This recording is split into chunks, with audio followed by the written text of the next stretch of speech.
11h, 11h30 avec Thomas Hill. Et avec le plus solaire des auteurs de polar, Maxime Chatham, qui vient nous rendre visite chaque année aux alentours de la Toussaint. Vous avez remarqué, il vient nous faire ses condoléances. C'est un peu flippant. Vous publiez jeudi votre nouveau roman, Maxime, 8,2 secondes. C'est un super titre parce qu'on se demande immédiatement qu'est-ce qui peut bien se passer en 8,2 secondes. Alors on a une première réponse, mais qui arrive tard, page 186.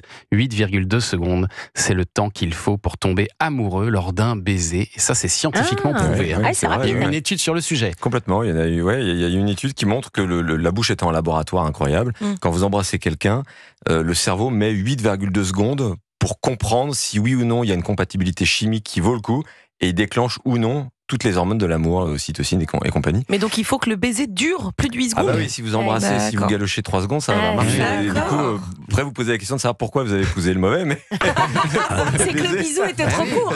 Tu t'es arrêté à 8,1. Non, ça marche pas. Et donc il y a des chercheurs qui ont demandé vraiment à des inconnus de s'embrasser pour tester ça. Et apparemment en mettant des capteurs sur la tête pour voir quelle zone du cerveau s'active ou pas. C'est génial. Mais de la même manière, il y a une étude qui a été faite, et vous allez voir pourquoi je vous raconte ça.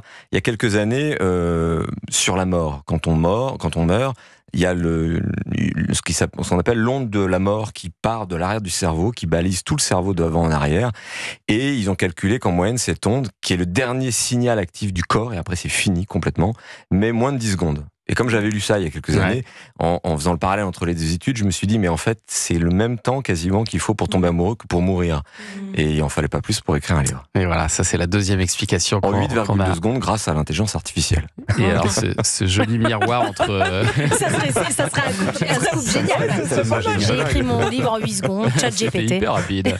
Miroir entre l'amour et la mort qui illustre bien donc les deux destins de vos héroïnes, Maxime Chatham. Alors il y a d'un côté Constance, c'est une scénariste en deuil 1 an après la mort de son mari et de leur fils. Elle s'est réfugiée dans la maison de ses aïeux au nord des États-Unis, au bord des Grands Lacs canadiens. Et puis alors de l'autre côté, il y a May. May, c'est une inspectrice de police new-yorkaise qui, elle, va enquêter sur un serial killer en même temps qu'elle se lance dans une histoire d'amour. Mais donc en fait, on a presque 2 livres en un. On peut le dire comme ça, Maxime. Oui, c'est 2 histoires parallèles. Et pendant une bonne partie du livre, la question pour le lecteur, c'est de savoir comment elles vont se rejoindre. Quel est le lien entre cette femme qui tombe amoureuse tout en menant une enquête sur un tueur en série qui est un peu particulier, et cette autre femme qui, elle, essaie de faire son deuil, de comprendre est-ce qu'elle peut survivre à ce qu'elle a vécu ou pas. Et forcément, on s'interroge pendant plusieurs chapitres, voire même plusieurs centaines de pages, sur quel est le lien. Et c'est vraiment 2 histoires. Je les ai construits comme 2 romans en me disant il faut que chaque histoire soit intéressante, j'espère passionnante, pour qu'on ait envie d'avancer. Et comme les chapitres sont alternés, c'est toujours le principe du bouquin. C'est en fait un thriller. Quand on me demande ce que c'est qu'un thriller, je dis toujours c'est une question de montage. C'est des chapitres courts qui se terminent d'une certaine manière et qui fait que là, quand vous êtes avec Constance, le chapitre s'arrête et j'espère que le lecteur va se dire ah mais non, j'ai envie tout de suite d'avoir la suite de ce qui lui arrive. En fait, c'est ça, mais c'est assez bizarre quand on le lit. On a vraiment l'impression d'avoir 2 bouquins sur sa table de chevet et d'alterner comme ça, un chapitre. Est-ce que vous avez écrit aussi comme ça? Est-ce que c'était vraiment, vous écriviez un chapitre après l'autre, ou est-ce que parfois vous vous autorisiez à rester plus longtemps avec Constance? Alors, au début, je voulais absolument alterner comme on va lire le livre, parce que je pensais que c'est une question d'équilibre. Et puis assez vite, je me suis rendu compte que pour une question de cohérence d'écriture, il fallait quand même que j'écrive d'abord les chapitres de Constance, ensuite ceux de May, et jusqu'à peu près la moitié du livre. J'ai vraiment fait comme ça. Et ensuite, j'ai fait mon découpage de façon le plus organique possible, le plus cohérent. Et j'ai réécrit certains morceaux de chapitres pour qu'ils s'emboîtent les uns avec les autres, pour qu'il y ait vraiment une espèce de lecture organique complète. Et à partir de la moitié, là, le rythme était trouvé, le ton était trouvé, et là je les ai vraiment enchaînés les uns avec les autres, mais sachant qu'à ce moment-là j'avais vraiment déjà toute la structure chapitre par chapitre qui allait suivre. Donc en fait ça n'était qu'une session d'écriture finalement. Héloïse ? Et en tout, combien de temps ça vous prend pour écrire ce livre du premier mot au dernier, avec Alors tout celui-ci c'est particulier parce qu'un livre comme ça va très très vite à écrire, parce que c'est des mois de préparation. Ce livre-là je l'ai mûri longtemps sur pourquoi ces sujets-là. Est-ce que je suis prêt à aller au bout de ces sujets-là? Parce que voilà, ça parle de deuil, c'est un sujet qui me touchait particulièrement. Donc c'est un livre que j'ai mûri longtemps, en structurant toute tout ce que j'allais raconter, comment j'allais emboîter les personnages, le sous-texte. Et donc, quand je l'ai écrit, j'étais une espèce d'élastique hyper tendu. J'étais au point de rupture, quoi. J'écrivais ou ça cassait d'une manière ou d'une autre.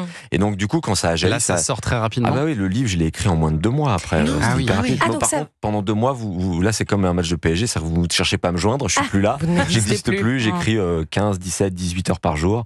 Je dors quasiment pas. Non, c'est une espèce de Parler à frénésie. personne. Très peu. Non. Vous êtes désagréable. Ouais, je suis pas le mec le plus sympa du monde quand j'écris ça. En général, mes amis me disent t'en es où là? Tu vas écrire? Ah bon, bah super, allez, on se revoit dans 2-3 mois.